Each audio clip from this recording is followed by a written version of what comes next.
Hi, good afternoon, everyone. Seems we have a few people coming in already.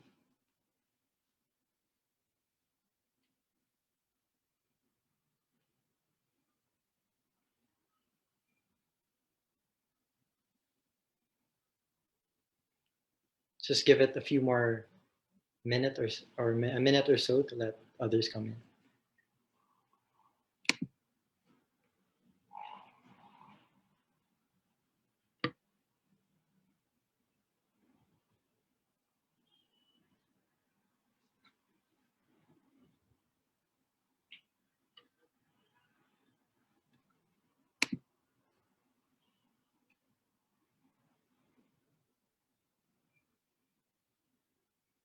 All right, so I think we're about to start.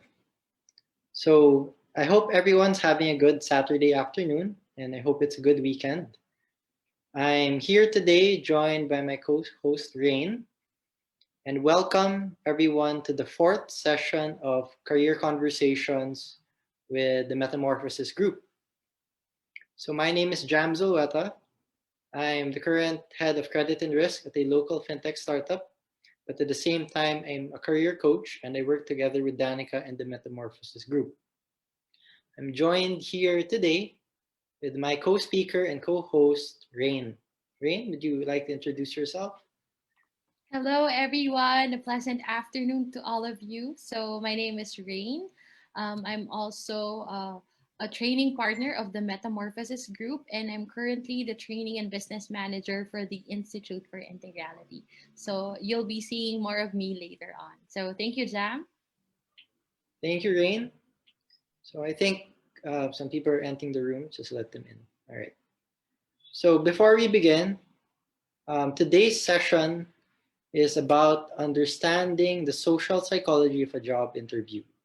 In particular, we'll be tackling today one of the very important and highly sought after topics when it comes to interviews.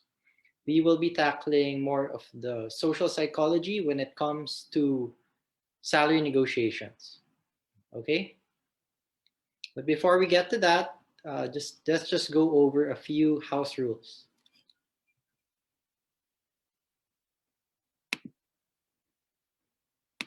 Right?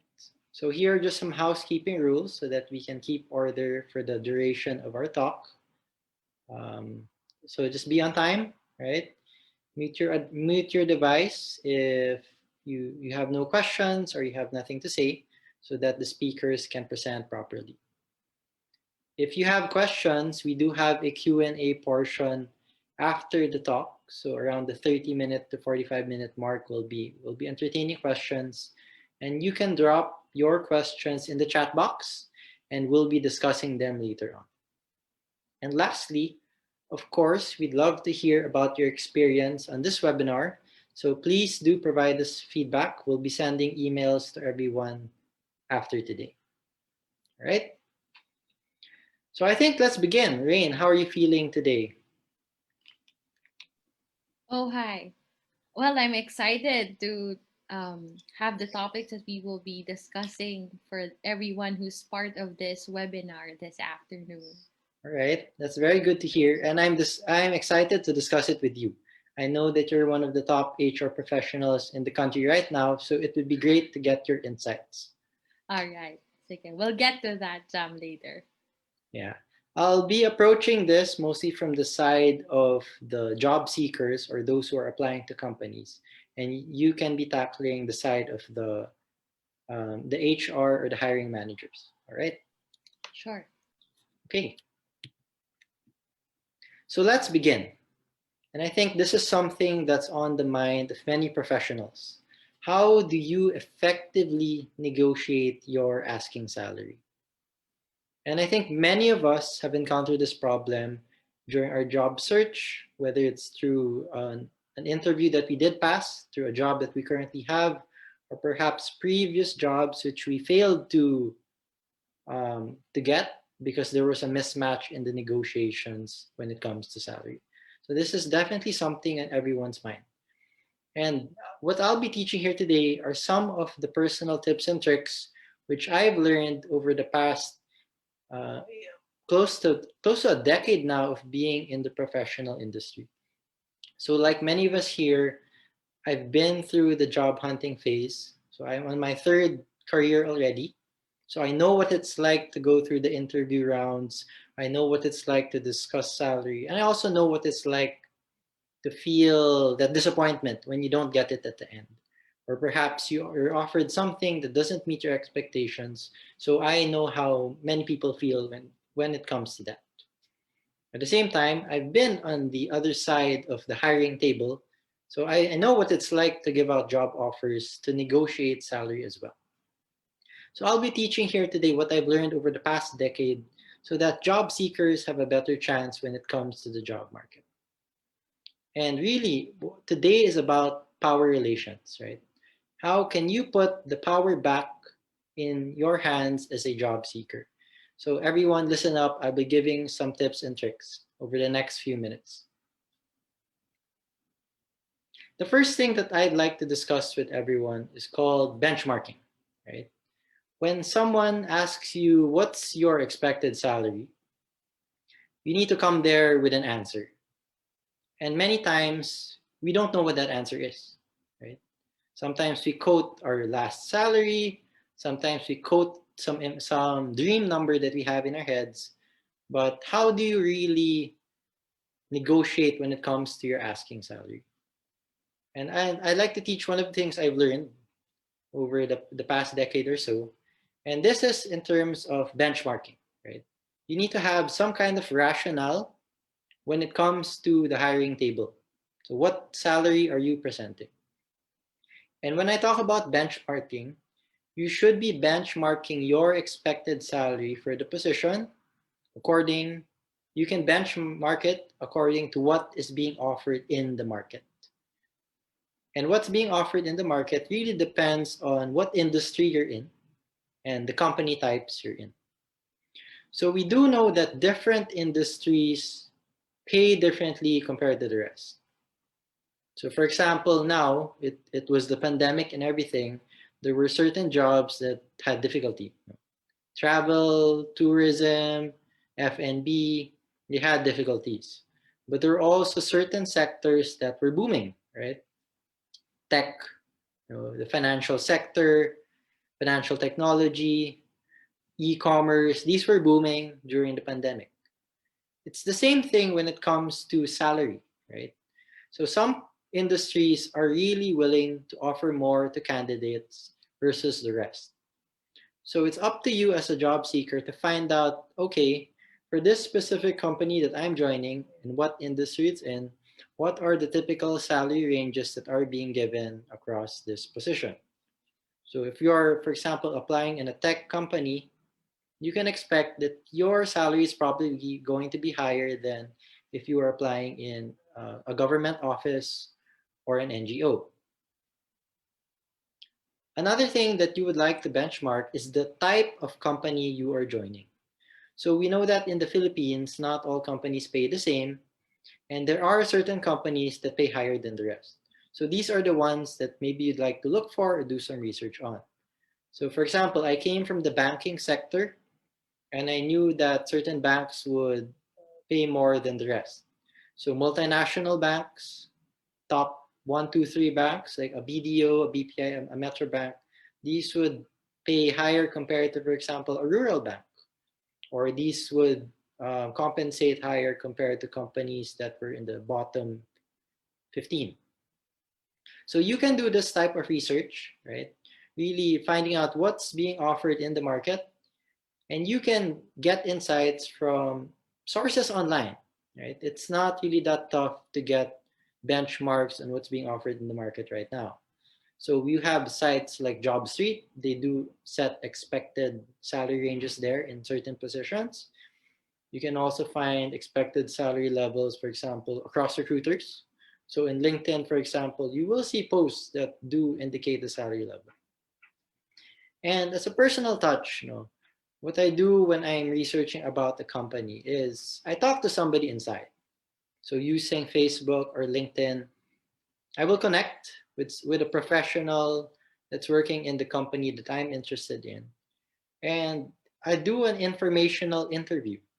and I would ask them, hey, what's the culture? What's the leadership like? And along the way, of course, I'll be dropping the question of what's the typical compensation there. You don't need to get the specific number. You just really need to get a range so that you know, for example, what you're aiming for and if it's lower than your expectations or not. So what do you think about this topic, Rain, in terms of benchmarking salary versus the industry and company type? Yeah, thank you, Jam. I agree with the tips you're sharing right now.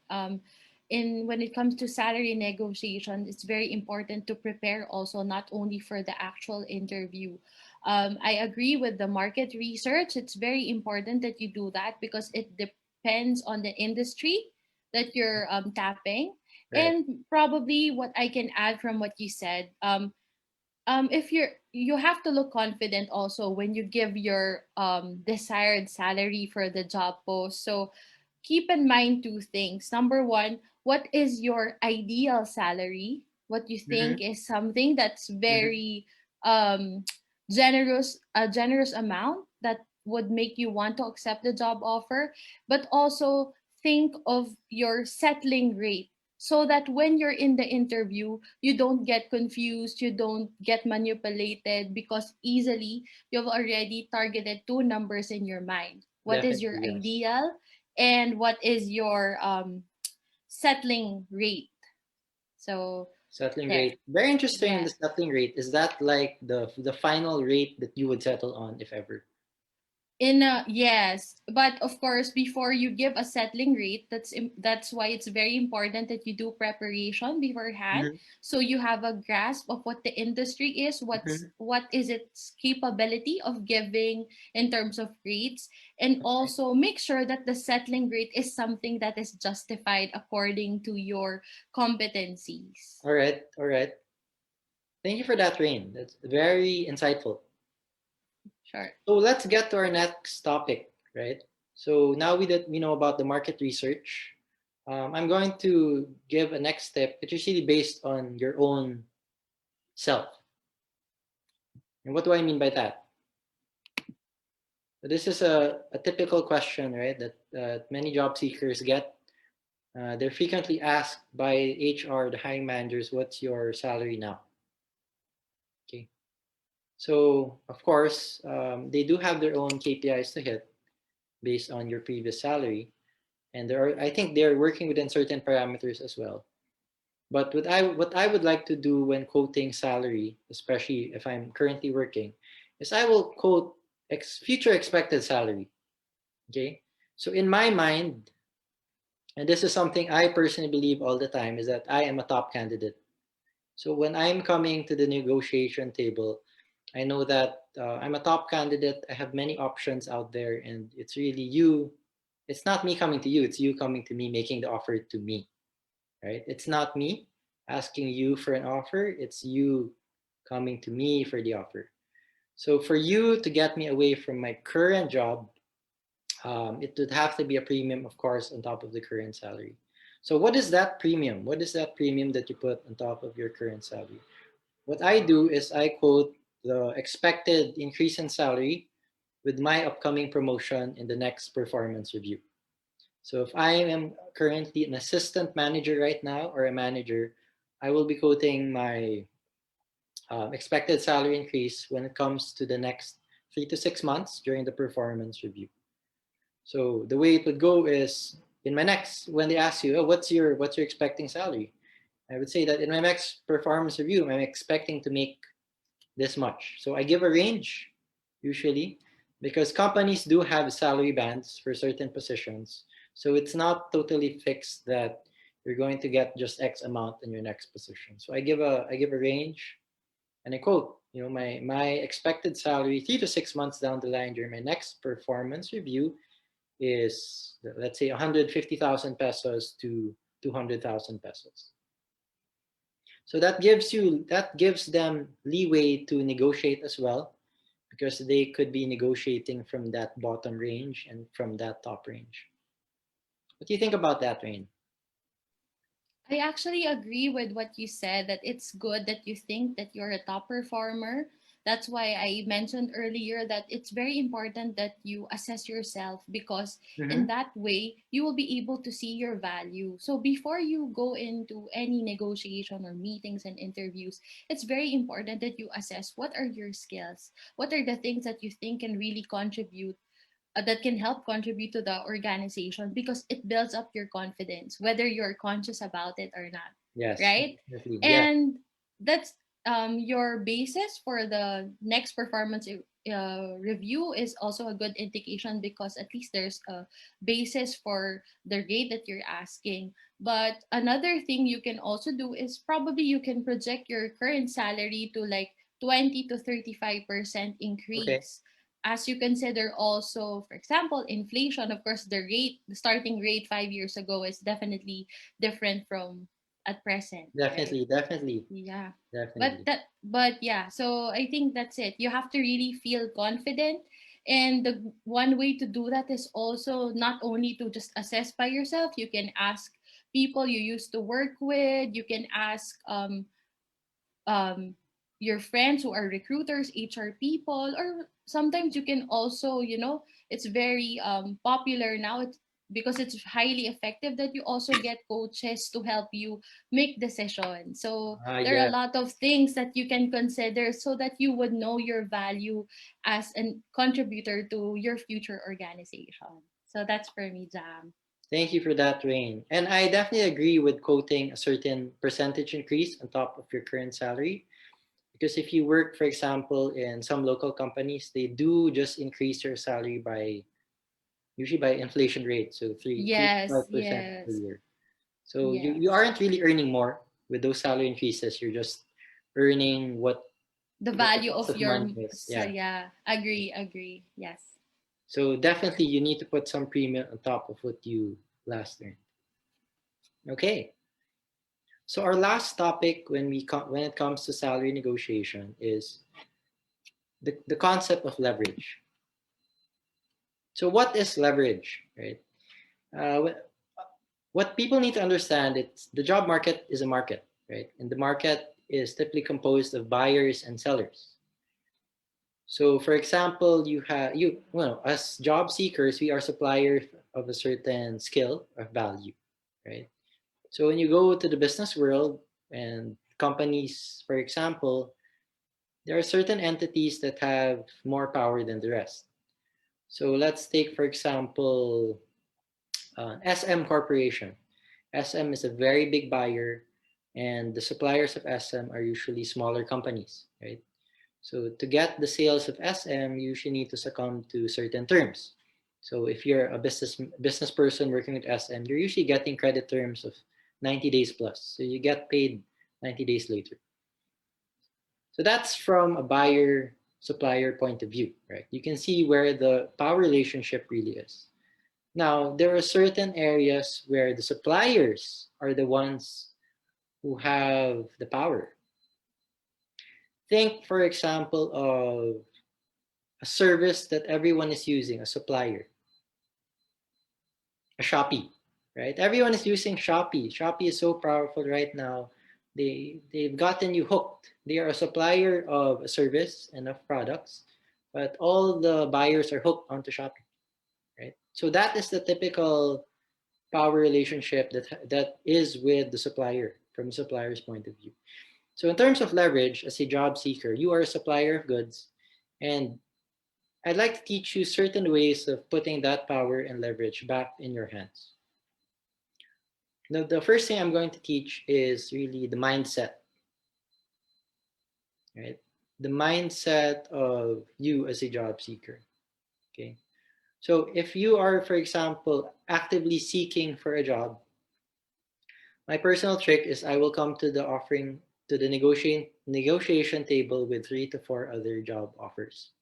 Right. So I'm coming to this table with multiple options, and I'm not needy, right? Because neediness, that can be read across the room. When you're desperate, when you're needy, people can read that, and unfortunately, it's something that people take advantage of. So think about it in terms of a romantic relationship. So kaka Valentine's lang. And when it comes to relationships, if you are too needy with your partner, If you're too demanding of attention, too needy, what usually happens? Rain, would you know what happens if you're too needy in a relationship? Well, I can't speak for everybody, but it gets complicated, and Mm, chances are the relationship will not work. definitely, definitely. And usually at the start of relationships, when the other party says, this person is too needy, right? We're not even together yet, and they seem so needy of my attention and everything. So it doesn't work out. So if you're too needy when you come to the offering table, um, chances are it doesn't work out, or perhaps you get an offer that's not up to your expectations. So that's my personal take on it. Come to the offering table with several other offers. That also gives you leverage to say, hey, you know what? Company X is offering me this, and this is what you're offering me. If you'd want to get me to provide value to your company, you're going to have to match company X, or you're going to have to put a premium on top of company X. So that's something I personally teach when students come to me. It's like, hey, don't be needy when you come to the negotiation table. Another thing that I personally teach is when you get to an interview, when you get to the hiring table, you're usually given the question, why are you leaving your current job, right? And what I teach my students is you reframe the question, because you leaving your current company, in a way, it's a negative type of concept, right? So the way I reframe that question is, why are you joining this company, or what value are you providing to this company? So from that, we reframe a negative conversation to a positive conversation, and you now get to express how you find value, or how will you provide value to this new company. Okay. So I personally have experienced. I went to an interview, and I was asked, right, why did you take this meeting, or why did you take this interview? And what I answered is, you know what? Actually, I'm not looking to leave my current company. I'm doing very well there. So now you're setting the tone that, hey, this person is doing very well in his current company. He's providing a lot of value there. But I'd added something like, you were referred to me by one of my close contacts. So it now seems like the employer is the one who is seeking you out, right? So if they are seeking you out, the power is with you as a job seeker. And if the power is with you, the salary level and the salary negotiation power is also with you. Because if you are doing so well in a certain position, it will take some kind of amount and will to pull you out of that position and to bring you on board to the next company. What do you think about that, Rain? Um, Before I get there, I'd also like to agree, and I like what you said a while ago about mentioning to the recruiter that you have other options for the job. It actually gives you the recruiter a scarcity mindset wherein Mm-hmm. this person is very valuable, so the power is in you. So I have to make sure if I want this candidate, I have to really process the application as soon as possible because there are a lot of people waiting for this person's Definitely. application, yeah, something like that. And when with what you mentioned, so it's very important that we when you leverage, you are very objective and you really highlight your um, skills by giving them documentation that there's already proof. So when you like what you said, I like how you when you said that you teach your students to make it positive instead of negative, because of course we are in the corporate world, we have to be very professional, and bad mouthing Definitely. our current or previous employer will not help you get yourself anywhere. So it's good that you assess it on a personal also on a personal basis, so that for example, I've done so many challenges already in my current organization, and I am currently looking for more that will teach me more. So in that sense, even Definitely. there are challenges you're experiencing, it's still positive to the eyes of the recruiter because I see this applicant as somebody who's really wanting to grow because he or she wants to open herself or himself to more challenges. Yes, So definitely. there, And I think you cannot fault a person for wanting more challenges in life, right? You yeah, can't really fault a person for wanting something better in life as well. So that's a good way to present yourself when you get to the hiring table. yes. Thank you for that, Rain.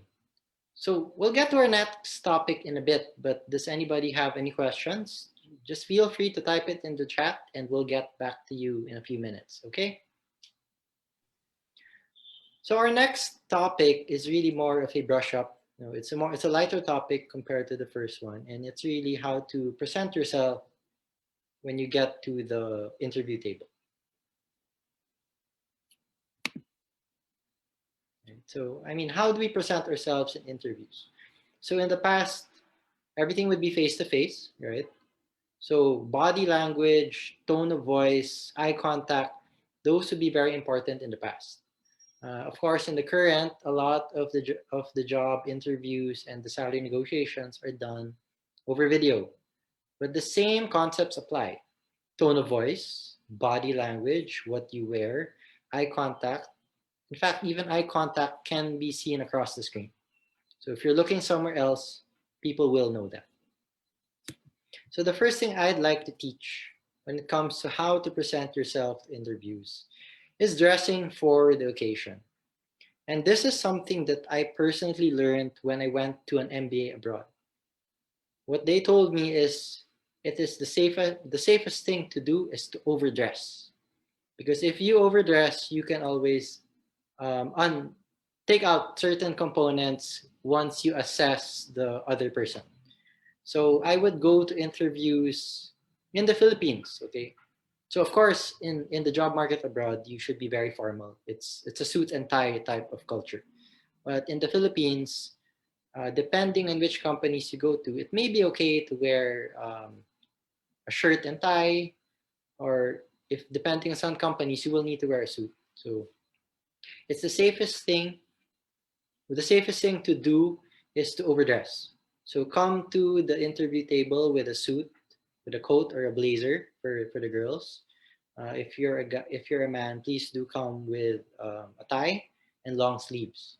And then once you get to the company, and you can assess what the employees are wearing, right? Because you will have those few minutes to see what's going on here. So from there, if you think you're too formal, you can always take out your coat, hang it on your arm, and you'll be on level with the interviewer. How do you feel about that, Rain? Yes, I agree with that. That's one of my personal rules. It's better to be overdressed than to be underdressed, right? And aside from, yeah, that's a good thing that when you go to your first interview and you observe the environment, you'd see what culture they have. If they're clothing, are they casual or they're really formal? But also, just to add on top of that, you can also, if you have like people who work there or Yes. do a little research, you'd probably have an idea of how the culture is, because different cultures also, like in the Philippines, you don't want to come too strong also, but it's a case to case basis. But the rule Mhm. of thumb is you have to again prepare Yeah. so that you eliminate some factors that can happen, so the risk is lower than versus not preparing for it at all. Preparation is very important when it comes to these companies. Another thing Yeah. you can also do is go to the company website because they have the company photos there.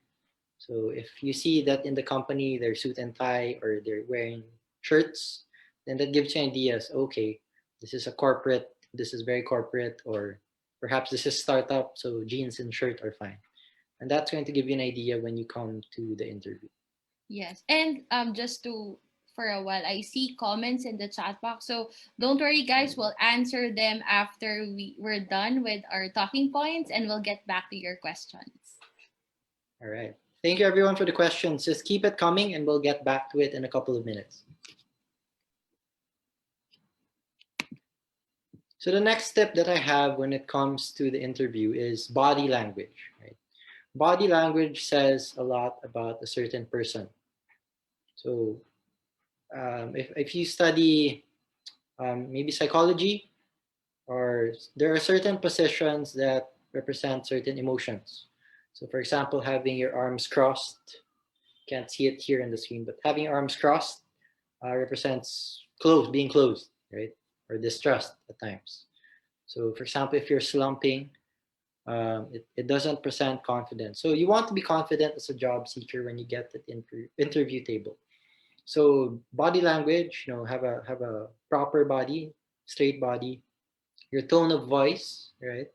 You want to speak in a clear and concise manner. You also want to speak in a um, moderate speed, because a lot of people, when they're nervous, they either stammer a lot or they talk so fast that they can't be understood. So just be relaxed, be yourself, have the proper body language, and all should be fine. What are your thoughts, Rain, on body language when it comes to interviews?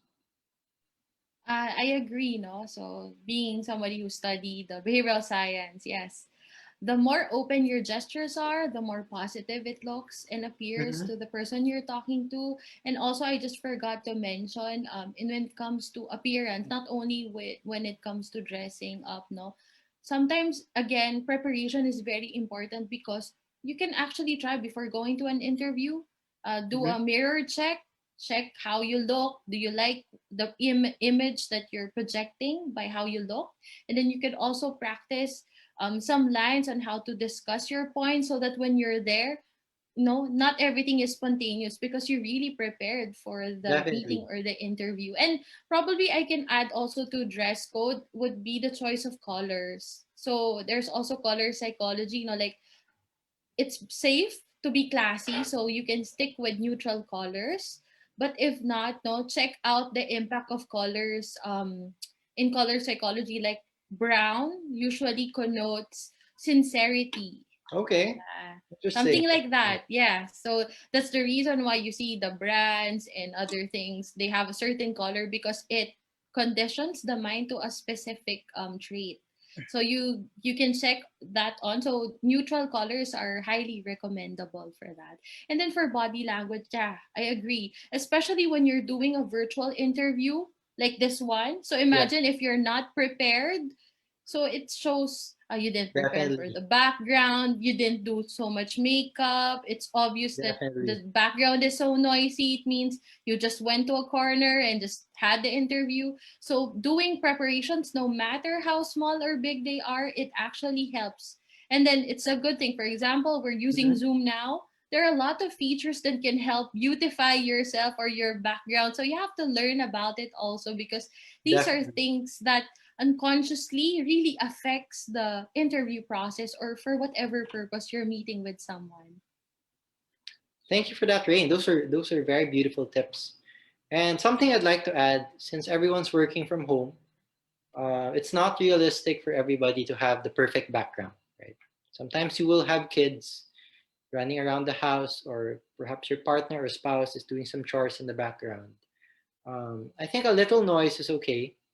And what you can do at the start is just disclose that, I have some kids, they may be running around at the moment, but we'll try to be as professional as possible. And the other person, if they are human, they will understand that, right? Yes, I'm sure they're also experiencing that, but Yes, it's good to put it on the table so that everything is cleared before resuming to the interview. yes. Right. So the last thing I'll be teaching when it comes to presenting yourself in interviews is asking questions. So by asking questions, you're projecting confidence and control. So I forget which movie it was, but he who asks questions controls the conversation. So what I personally would do is, for example, I would tell them about my background. At a certain point, if I need to take a break, or if it's too long already and I sense that I may be losing the interest of this person, I will ask them, "Do you have any questions for me so far?" I invite questioning. So I'm confident about myself. I'm ready to answer questions. So I invite them ahead of time. So I don't wait for the whole interview to finish. before I get to that point where they say, "Hey, do you have any questions for us?" I will ask the questions they have regarding me upfront. What do you think about that, Rain?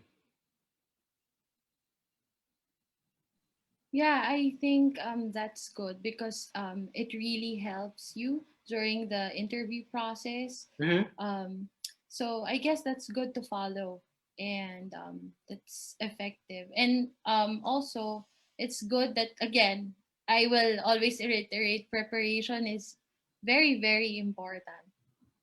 All throughout our topics, it's really the essential key for me because it leads you to minimize the risk that you can possibly experience during a meeting or interview.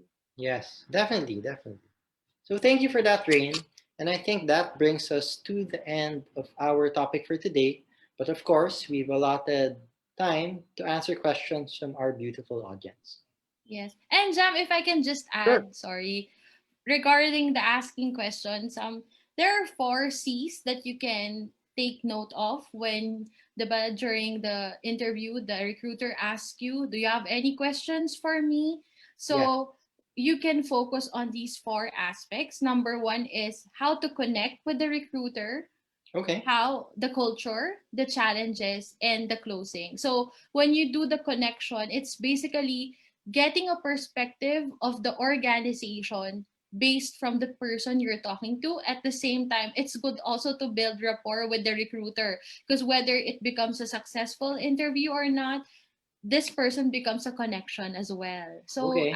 ask this person, what do you love about working here? Why did you decide to work in this organization? Because even if you have good skills, culture fit is important also. So if your skills are high but you are not fit for that culture, it can be difficult for you. So this is a good Okay. venue also for you.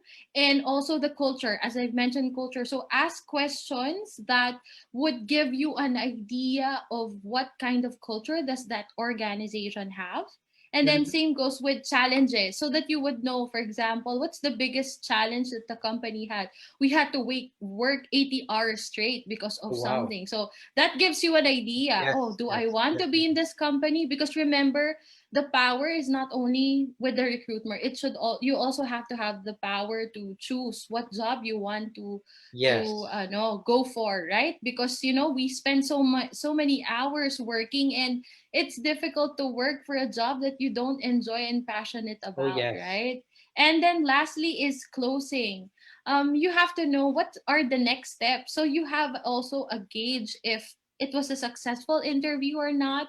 And if Definitely. ever, if you're just an additional tip that I learned recently, if you're bold enough, you can ask the recruiter what will make you get the job, what are the sales skills that they really need, so that you will really assess, especially if you have Yes. different options. So you would know, this company, I think I have more opportunities with the other Hmm. companies that I applied for. So there, that's the four C's. And don't be afraid to ask questions because for all you know, the recruiter can also be nervous, but of course this person also has to show a confident face. So it's Yes. also a learning process for the recruiter and the applicant. So that's my additional input for that. Well, thank you for that, Rain. It's a very beautiful sharing. And perhaps to end that, in terms of the closing, what I personally do these days is I ask the recruiter for feedback. I will Yes. ask them, so how did you think about this interview, or what could I have done better? Yes, exactly. And And you know what? The good thing about the HR professionals nowadays, they really give most of them really give genuine feedback. Especially, empathy is very important. They really say, this interview, I'm not sure if it went well, but just tips for your next interview. You can do this and do that. right. So again, I emphasize also na sometimes, especially in the 21st century workplace, sometimes it's really good to have someone to guide you. And now, coaches are the new career psychologists in the workplace. So it's a good option as well. Definitely, There. definitely. And that's something I've discovered as well when teaching clients. It really gives them a new perspective, and they're like, really? I could have thought of my career that way, or I had such skill and value. it really opens up the perspective of job seekers these days. So if you do have a Yes. chance, talk to a coach or right, get some third party perspective on your career. Yes, I agree with that. So, yeah, I guess we can go to the questions now. Yes, so let's get to the questions. Danica, I think you have control now of the screen. Yes, thank you, Jam. Actually, our questions are in the chat box. Allow me to just read it out loud. Sure. Okay. First question from Ezekiel. In line with the topic about leverage, mentioning about having other offers from other companies, if the interviewer asks if you have other pending applications, what's the effective response? Anyone? Rain, perhaps you'd like to take that first? Okay. Sige, just fill me in if you have additional inputs. So the response would be if you do have pending applications, feel free to mention yes, but you don't have to detail the specifics. Just mention that you are, yes, you have pending applications, and that's why you really want to know what is really the status of your interview, if it's really something that will push through or not. That's why it's important to ask for the next steps so you can gauge. And it's okay, it's ethical to ask for to answer if you have pending application, but my tip is you don't need to detail the specifics because they don't need to do that anymore. And if you during our discussion earlier, we mentioned that it's actually good because it gives also the recruiter a scarcity mindset that, Yes. wow, this person is very marketable and therefore I really need to expedite the processing because I might lose this candidate. So that's Yeah. for my end. How about you, Jam? And yes, as a personal experience, I've been able to fast track an offer by telling them, "Hey, I'm holding a current offer from a certain company right now, and they've given me time to respond. I'd like to know if there are any next steps coming from your company." And the very next day, true enough, they invited me to their company and presented an offer. So that Yeah, scarcity mindset and that value mindset that this candidate, madaming humahabol dyan, we gotta get this person on board. correct. Okay, Okay. Okay, thank you both. We have another question here from Abby. Good afternoon, ma'am and sir. How do we ask the HR or any insider in the company what benefits does the company offer to make us consider things other than the salary? Rain, perhaps you'd like to take that again. Yeah. Well, actually, during the interview process, you can actually ask this question. And it again, it's not unethical. It's very practical to ask this question because, yeah, sometimes the compensation, probably the salary increase is not as high from your previous, but the perks, if you compute it all together, is like winning the lottery already, no? So it's okay to ask during the interview, and in fact, they do answer that. So ask them what about their. So probably you can just detail about HMO benefits, other bonuses. That's okay. They can declare, the HR people declares the benefits during interview. Or if you want, you can also ask people around before the interview so that you are more confident to ask the question. But just in case, it's okay to ask the recruiter. Yes, definitely, because that is part of their pitch to you, right? So that's something they have to answer so that you can evaluate the offer as a whole.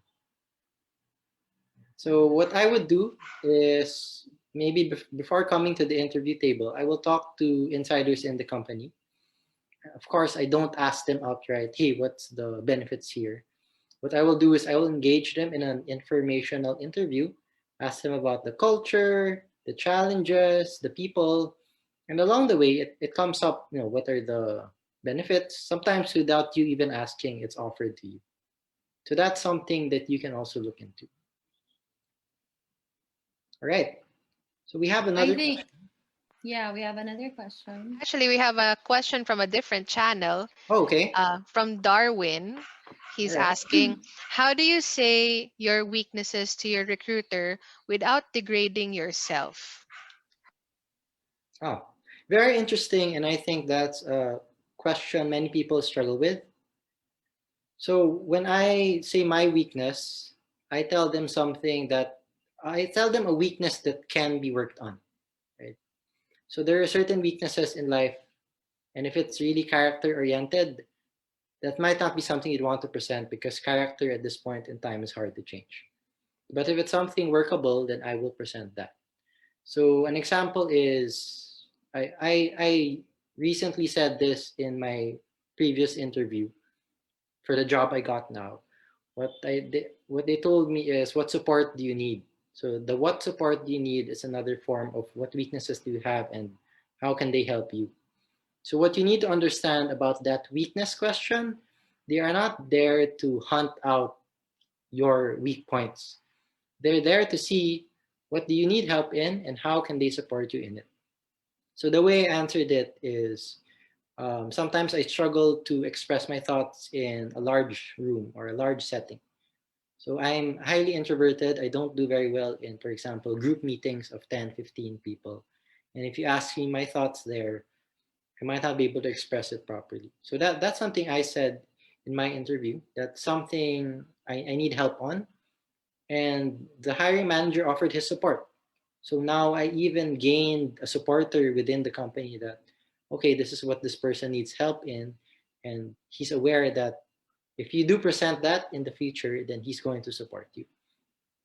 Rain, do you have any insights to it? Yeah, I agree with what you said. And just to add, number one, yes, I agree. First fix, you have to align your mindset that the recruiter is asking you that question not because they want to degrade you or to what's your weakness, what can we, destroy you for, something like that. It's really just for them to gauge on how fit you are with the culture and also what ways they can help to support you, just like what Jam said. And I guess when you answer this question, you just have to have a growth mindset wherein, for example, you do say your weaknesses, but you also say you know how to solve them or to Yes, overcome them. For definitely. example, like what Jam mentioned, I am a bit timid when it comes to group meetings, but with proper guidance in practice, I know that I can overcome this challenge. So the important thing is the recruiter sees that you are progressive because yeah, nobody's perfect. And if your answers are too like pageantry answers, it could also be say, this is scripted, no? And also you have to be also true to yourself because at the end of the day, culture fit is also very important when it comes to um being part of an organization. So don't be afraid to share your weaknesses as long as you know how to overcome them and you lead to a growth mindset. Well, that's for me. Yes, definitely. And I like what you said there, Rain, the growth mindset. So when I present a weakness, I say what I'm doing to improve on it. So Yes. it's actually a plus point if you know what your weaknesses are. Self-awareness these days is something people look positively on. So if you're aware of what you need work on and you know you're working on it, then that's a plus. Yes. Okay, thank you both again. So now going on to Rafa's question. Hello po. If the interviewer asks if we had any past experiences, how can we say no without it hurting our chances of getting the job? Or what is a good response that could make them feel we are a good option for the job despite the lack of experience? Hehe, so what's your answer? Very good question. And I think this is something you see a lot on LinkedIn, where hiring managers are expecting 5 to 10 years of experience for a fresh graduate, right? Um, First of all, I'd like to express that most skills in jobs are skills that can be learned. And if it can't be learned, I mean, if it can be learned, then it's probably something you've done before in another way or form. Yeah. Right? So, for example, sales. Right? A lot of us don't have that direct sales experience, but when you think about, for example, life is really about you pitching your value, your skills to people. Even in the dating scene, if you're on the dating scene, the way you're pitching your best self forward. So sales is something that you can learn. Same thing with relationship management. Same thing with analysis. These are things that we've used in another way or form in our past life. So whether in university, if you've had orgs, projects with organizations, you've probably used those skills. And if you're transitioning from one career to another, for example, I tried to transition from a back office role to a front office role. And the question I would get is what your experience in terms of relationship management. So the way I would treat it is, in the back office, you have customers, which are the internal parties, right? So you do know what's relationship management. So I relate that to a similar experience that I've used in the past where that skill was present. Rain, maybe you'd like to contribute to that one. Yeah. Again, for me, I have a few points for this one. So first is this is why it's important when you do job hunting. It really pays to really check the job description given, because let's face it, in reality, there are really jobs fit for you, and there are jobs that really need more experience. And by being able to do proper job hunting, you can eliminate those that you think you need to still work on before you get qualified. But if you think, number one, that's why we mentioned a while ago, it's very important that you know your value as an applicant, as an individual, because sometimes even if the job description says you need how many experiences, but you think your experience is worth 5 years of experience, and you get called for the interview, and then if you lack experience, just focus on other aspects like what Jam said. For example, it could not be a corporate experience, but probably if you're for example, an entry level, a fresh grad, you can bank on the organizations that you had, or in your church organization you do Definitely. events, especially now, like because of the virtual setup.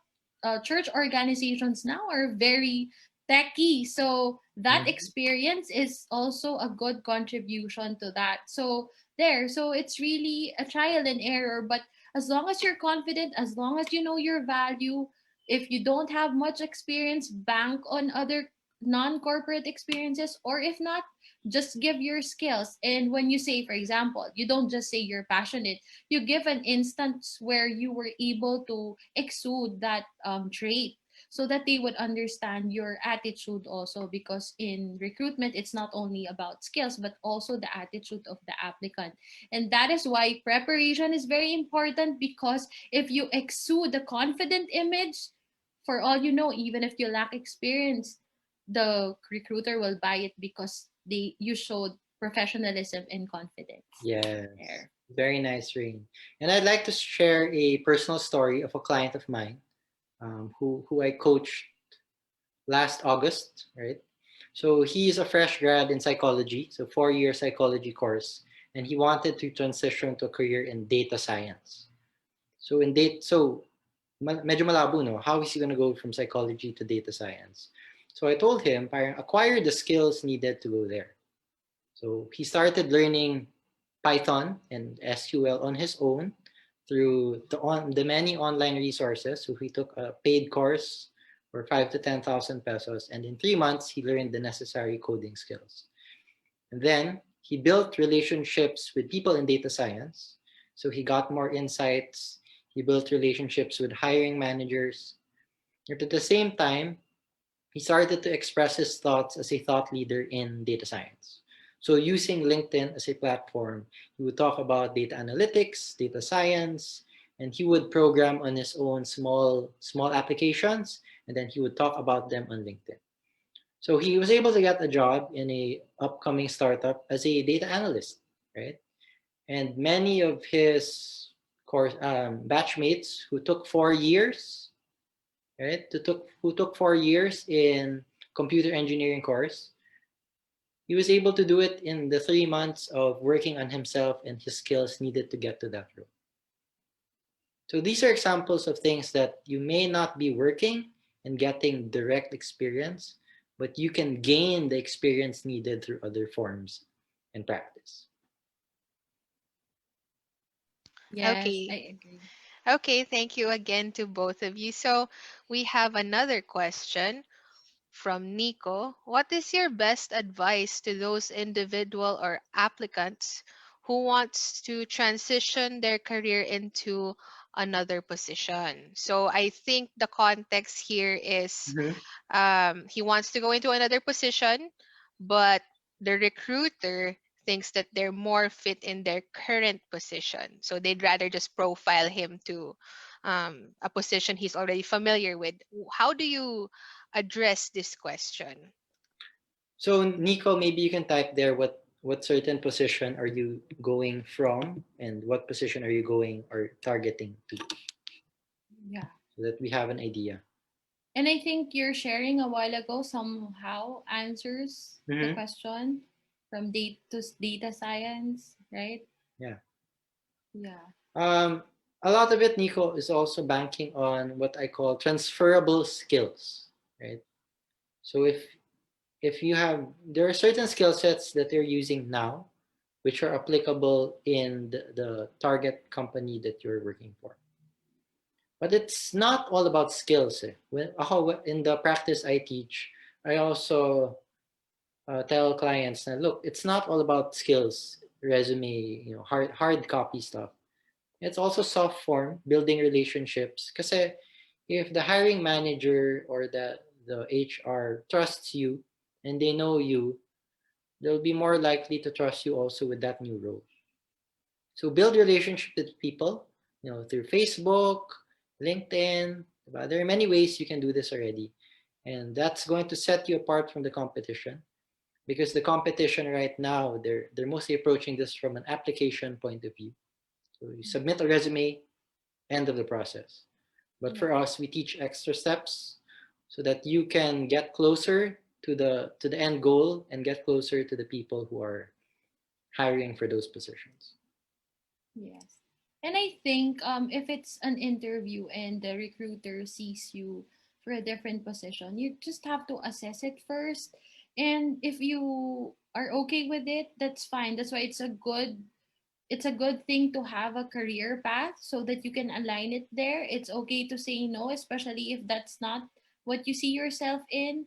But if it's more of a like you're already inside the company and they want you to have a different role, again, you just assess it.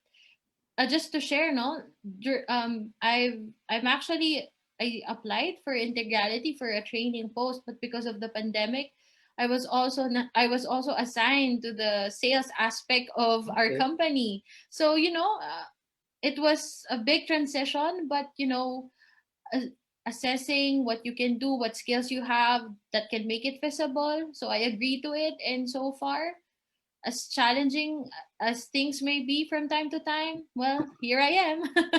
So it's about you. You have to empower yourself. Is this part of your career path? If not, and then it's okay to say no. But if you're willing to take on the challenge, if this is aligned with your career, then find ways to do that. And again, I'm highlighting this because not only because this is a service that can be offered, but I think this is highly recommended now to have coaching to help you on things like this. When you're really confused, it's good to have an expert advice from somebody who has good background about things like this, about career growth and development.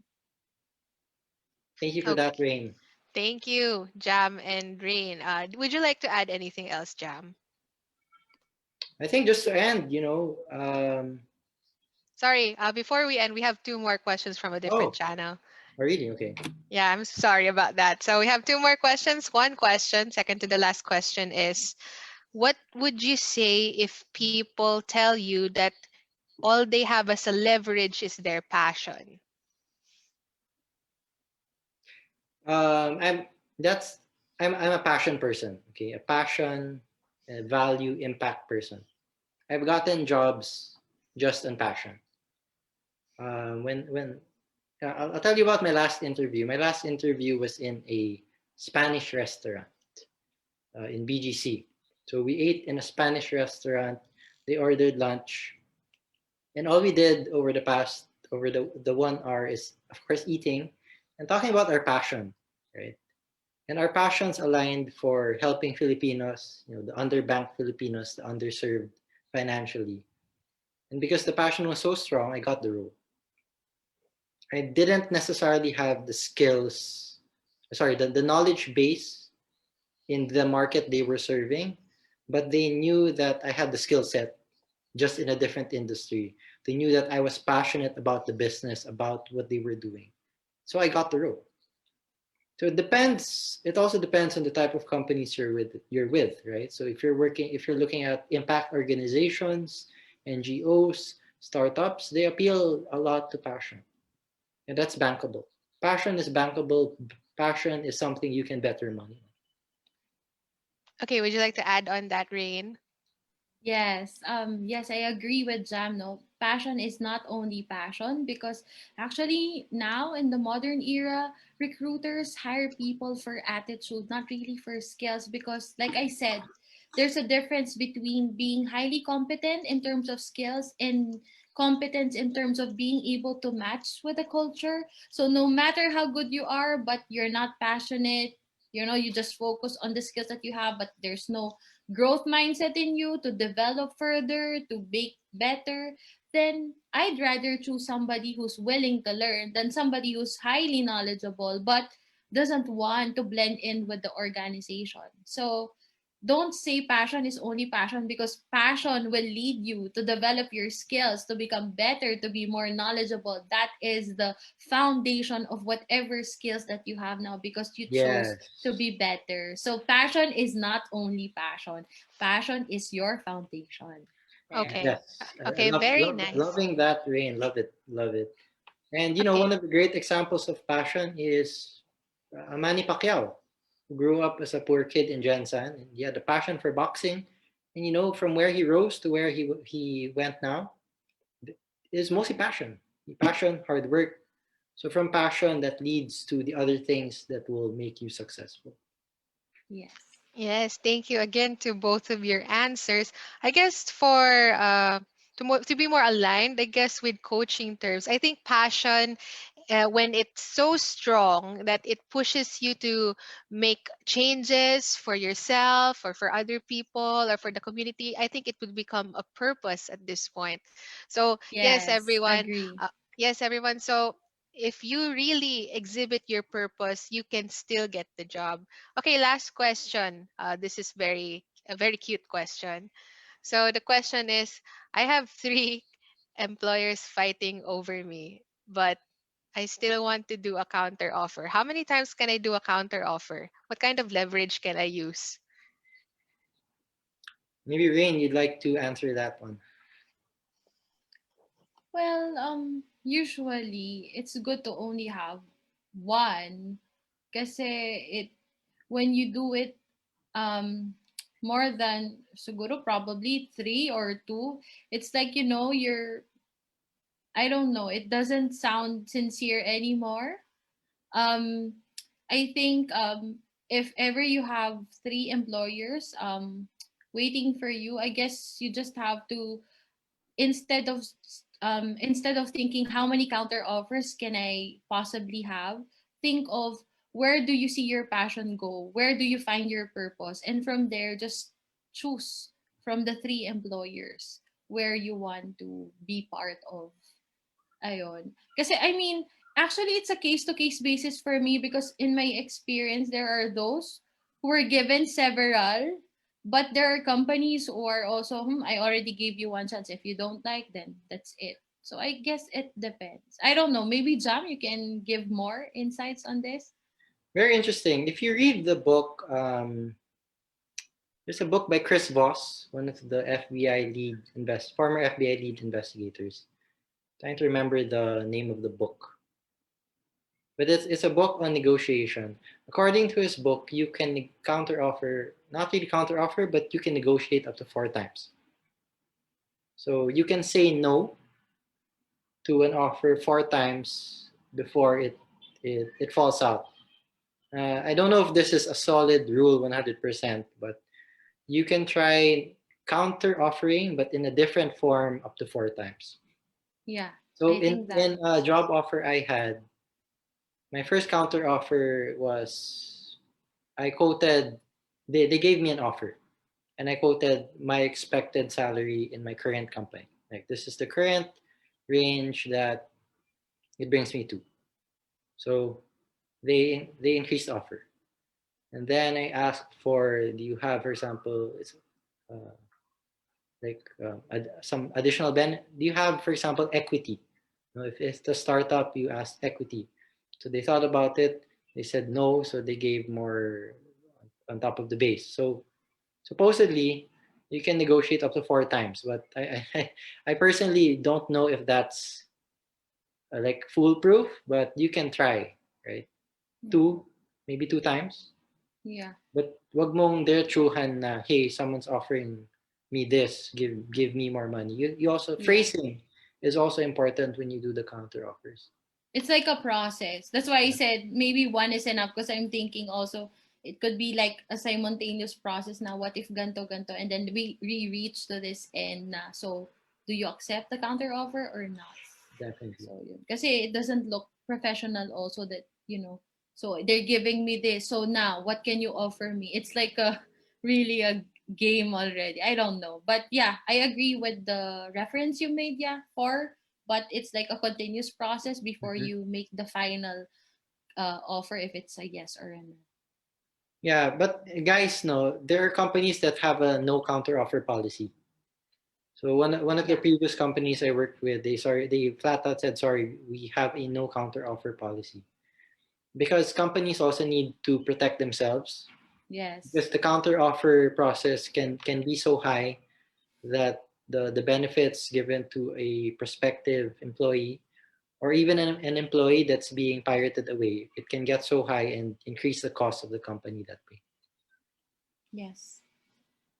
Okay, thank you to both of you. I guess some parting words from both Jam and Rain. As parting words, yeah, it's been a very good talk, and I hope everyone has learned something from this. If you have further questions, please do send me a LinkedIn request or reach out to us through the MG group. Yes, and So to Rain.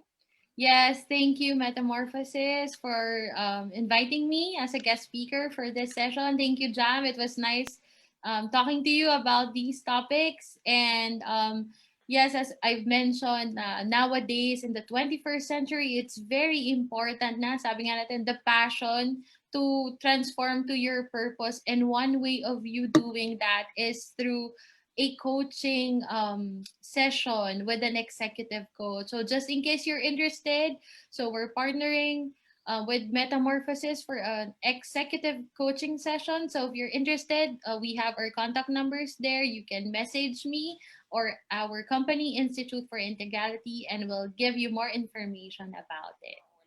So there. Okay, thank you everyone so much. Um, I guess that's it. Thank you for coming, and you all have a good day. Thank you, All right. everyone. Thank you, everyone. Have a great week. Bye. Bye bye.